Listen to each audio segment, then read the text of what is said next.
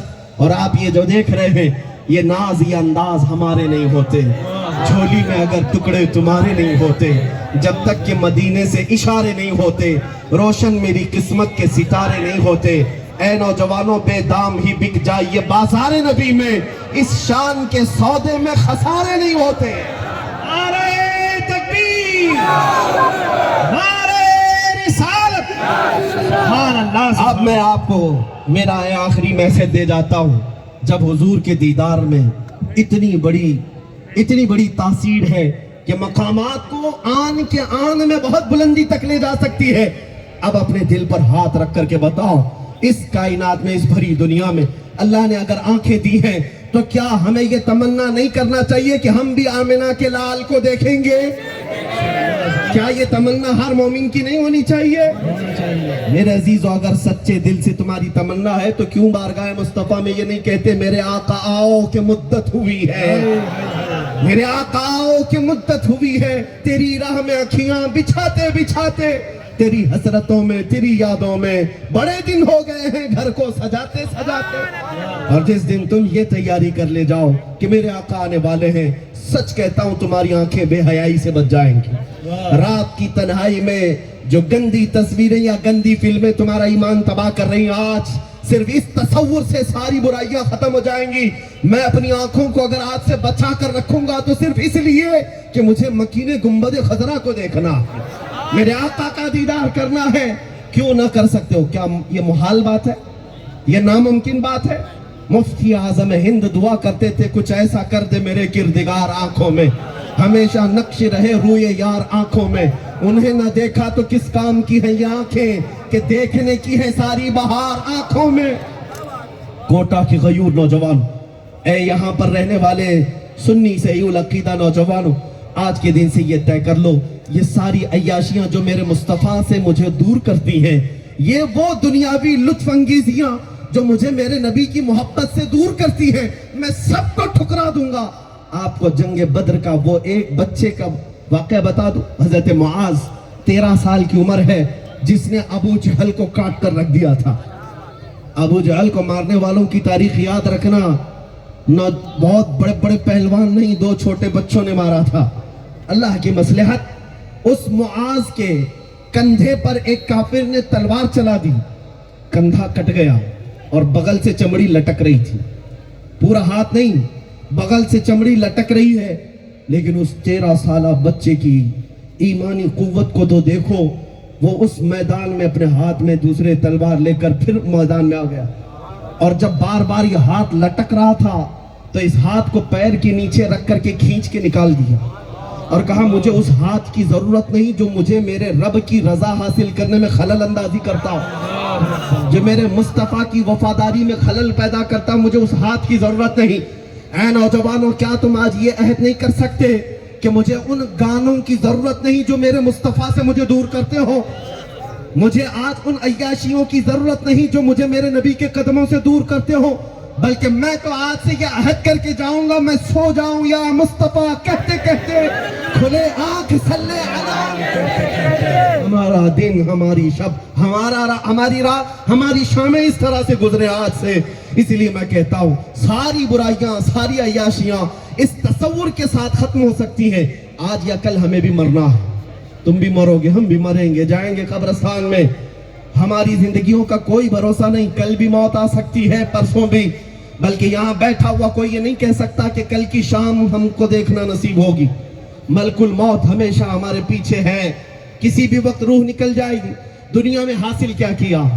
دنیا میں جوانی اللہ نے دی, طاقت دی, مال دیا, کیا حاصل کیا؟ کچھ حاصل ہوا؟ اور جانے کے وقت اگر تمہارے ہاتھ میں کچھ نہیں, تم مایوس جاؤ گے, تمہارے چہروں پر, لبوں پر مسکراہٹ نہیں ہوگی.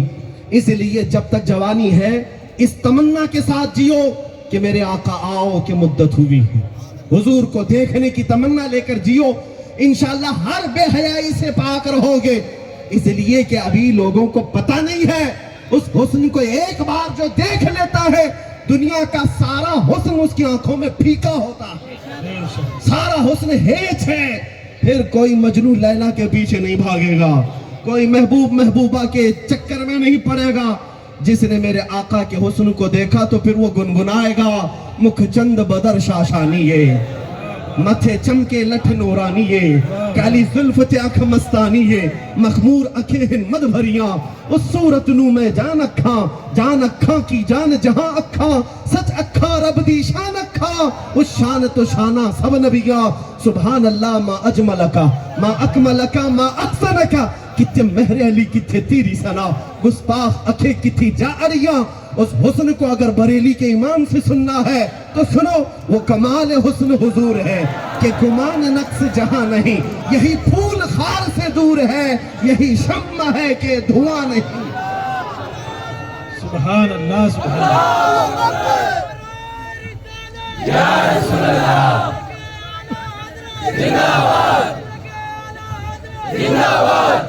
میری تقریر ختم اور میں سمجھتا ہوں میری تقریر کے بعد یہاں بیٹھا ہوا ہر بچہ اور ہر جوان اپنے دل میں اگر اتنا محسوس کر لیتا ہے تو ہمارا جلسہ کامیاب ہے.